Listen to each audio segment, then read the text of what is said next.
Welcome back my YouTube family. तो हम फिर से एक और कहानी लेकर आए हैं आपके लिए। गायत्री जी अपने पोते शुभम से बोली, शुभम बेटा इधर आना। दादी की आवाज़ सुनकर शुभम दौड़कर उनके पास गया और बोला, हाँ दादी माँ, क्या बात है। गायत्री जी बोली, बेटा मेरा चश्मा नहीं मिल रहा है, ज़रा ढूंढ दे।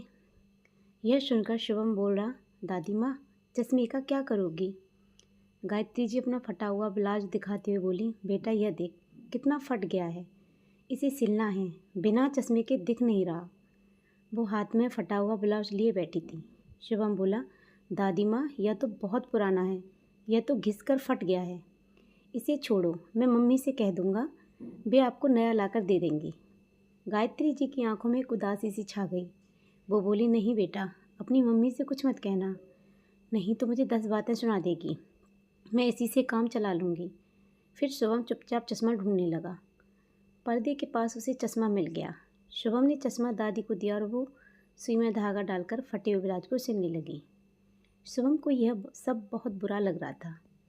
मम्मी हर महीने एक नई साड़ी खरीदती है, जब मन चाहे नए गहने खरीदती है, और दादी फटे कपड़े सिलकर काम चला रही थी।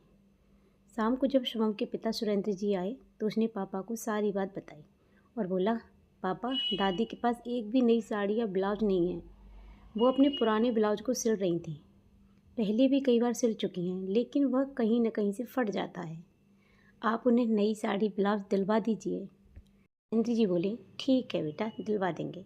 फिर सुरेंद्र जी अपनी पत्नी आरती से बोले, सुनो, माँ के लिए एक साड़ी ब्लाउज ला देना, शुभम ने उन्हें फटे कपड़े सिलते देखा है। आरती गुस्सा होते हुए बोली, तुम्हारी माँ ना जानबूझकर बच्चों को दिखाने के लिए ये सब करती हैं कि देखो मुझे कितना परेशान किया जा रहा है, तुम्हारा मन करे तो पूरा घर लुटा दो उन पर, मुझे क्या मतलब। सुरेंद्र बोला, अरे तुम तो बात बात में नाराज़ हो जाती हो, एक साड़ी ब्लाउज में क्या हो जाएगा, वैसे भी अगर फटा ब्लाउज पहनकर वो किसी के सामने आ गई तो हमारी ही बेइज्जती होगी। अगले दिन सुरेंद्र अपनी माँ के लिए एक साड़ी और ब्लाउज का कपड़ा ले आया और अपनी माँ का पुराना ब्लाउज देकर दर्जी को सिलने के लिए दे आए। 2 दिन बाद शुभम के हाथ से साड़ी ब्लाउज माँ के कमरे में भिजवा दिया। शुभम खुशी खुशी दादी को कपड़े देने पहुँच गया और बोला, लो दादी, आपकी नई साड़ी। दादी को इसकी कोई खुशी नहीं थी। वो बोली, कितना अच्छा होता अगर मेरा बेटा या बहू कोई इसे अपने हाथों से देता। यहाँ घर के नौकरों को भी अपने हाथ से कपड़े और इनाम देते हैं।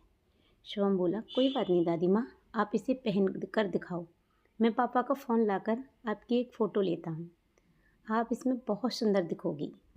दादी ने साड़ी निकाली तो देखा वह एक सस्ती सी साड़ी थी। एक बार तो उनका मन किया कि इसे वापस कर दे, लेकिन अपने 7 साल के पोते के चेहरे पर जो खुशी थी उसके लिए उन्होंने वो पहन लेकर रख ली। शुभम जिद करने लगा, दादी माँ पहन कर दिखाओ ना। गायत्री जी बोली, नहीं बेटा, नहा कर पहनूंगी, नया कपड़ा नहाकर ही पहनना चाहिए। शुभम थोड़ी देर दादी के पास खेलता रहा, फिर उनके पास ही सो गया। थोड़ी देर बाद आरती शुभम को लेने आई और गायत्री जी से बोली, माँ जी इस बार तो ये आपके लिए साड़ी ले आए, लेकिन आगे से कोई फरमाइश मत करना, हम आपको रख रहे हैं यही बहुत है, छोटे बच्चे का सहारा लेकर हमें परेशान मत कीजिएगा। गायत्री जी बोली, बहू मैंने तुमसे कोई साड़ी नहीं मांगी थी, ले जाओ अपनी साड़ी, मैं जैसे तैसे काम चला लूँगी। इस बात को सुनकर आरती को और गुस्सा आ गया और बोली, पहले तो आप नाटक करती हैं, अब नखरे दिखा रही हैं, अब ये साड़ी वापस ले जाऊंगी तो घर में क्लेश हो जाएगा, आप ही रखिए इसे। आरती के जाने के बाद गायत्री जी रोने लगी और सोचने लगी, एक समय था जब उनके पति जिंदा थे, तब हमेशा महंगी महंगी साड़ी पहनती थी, सज संवर कर रहती थी, घर का सारा काम नौकर चाकर करते थे। उनके मरते ही सारा बिजनेस सुरेंद्र के हाथों में आ गया, तब से उनके बुरे दिन शुरू हो गए। अगले दिन शुभम की जिद पर गायत्री जी ने नई साड़ी पहन ली, जिसे पहनने का उनका बिल्कुल भी मन नहीं था। उसके बाद गायत्री जी शुभम को लेकर मंदिर गईं। वहाँ से वो वापस आ रही थी, तभी उनकी बचपन की सहेली सरोज जी मिल गई। सरोज जी गायत्री को देखकर बोली, कैसी है गायत्री, आज तो नई साड़ी में बहुत अच्छी लग रही है। गायत्री जी सरोज जी के साथ वहीं मंदिर की सीढ़ियों पर बैठ गई। शुभम पास ही में खेल रहा था। गायत्री जी ने कल की सारी बात सरोज जी को बता दी। यह सुनकर सरोज जी बोली, तू तो बेकार घर गृहस्थी में पड़ी है, इतनी बेइज्जती कराने से अच्छा है मेरे साथ चल, मैं वृद्धा आश्रम में रहती हूँ, पूरे मान सम्मान के साथ, वहाँ सभी का आदर सम्मान होता है, हर महीने कोई न कोई आकर कपड़े, खाने का सामान, दवाइयाँ देकर चला जाता है। हमारे जैसे बहुत से लोग हैं। वहीं चल। गायत्री जी बोली, बात तो तेरी सही है, क्या वो लोग मुझे रख लेंगे? सरोज जी बोली, हाँ हाँ क्यों नहीं, मैं बात कर लूँगी, तू कल आ जाना, जगह तो तूने देखी है। शिवम सारी बातें सुन रहा था। सरोज जी के जाने के बाद वह बोला, दादी क्या तुम मुझे छोड़कर चली जाओगी? गायत्री जी बोली, बेटा मैं यहीं पास में ही तो हूँ, जब तेरा मन करे अपनी मम्मी पापा के साथ मुझसे मिलने आ जाना। अगले दिन जब शिवम स्कूल चला गया तो गायत्री जी ने आरती को सारी बात बता दी। आरती बोली, जैसी आपकी मर्जी। गायत्री जी अपना सामान लेकर वृद्धाश्रम पहुंच गए। दोपहर को जब शिवम घर आया तो दादी अपने कमरे में नहीं थी। उसने अपनी मम्मी से पूछा, मम्मी दादी माँ कहाँ गई?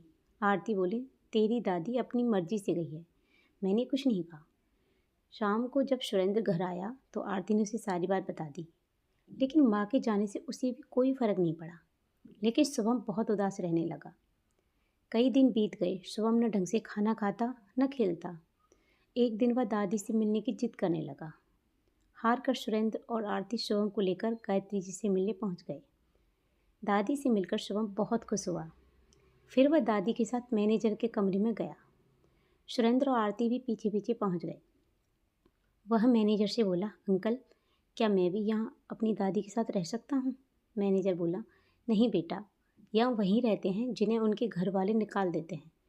तब शुभम बोला, तो फिर आप मेरे मम्मी पापा को रख लीजिए, दादी को मैं अपने साथ ले जाता हूँ। वैसे भी बड़े होकर मैं इन्हें घर से निकाल दूँगा, क्योंकि ये मेरी दादी को अपने साथ नहीं रखना चाहते। यह सुनकर सुरेंद्र और आरती को गहरा धक्का लगा। फिर सुरेंद्र अपनी माँ के पैरों में गिर पड़ा। माँ मुझे माफ़ कर दो, मेरे बेटे ने मेरी आंखें खोल दी। आरती भी अपनी सास से माफ़ी मांगने लगी। सुरेंद्र अपनी माँ को घर ले आया। आरती उनकी जी जान से सेवा करने लगी। शुभम ने यह सब देखा तो वह बहुत खुश हो गया। तो आप लोग बताना कि आपको ये कहानी कैसी लगी और आपको इस कहानी से क्या सीख मिली। तो हमें भी अपने बुजुर्गों का सम्मान करना चाहिए, उनको अपने साथ ही रखना चाहिए। भगवान कर्मों के फल सबको देते हैं, जैसा तुम करोगे वैसे ही तुम्हारे बेटे भी करेंगे। तो अगर आप हमारे चैनल पर नए हो तो प्लीज़ हमारे चैनल को सब्सक्राइब करना, लाइक करना, शेयर करना और अच्छे अच्छे कमेंट करना। तो मिलते हैं फिर एक और वीडियो में एक और कहानी के साथ। तब तक के लिए thank you so much. Bye bye everyone. जय माता दी।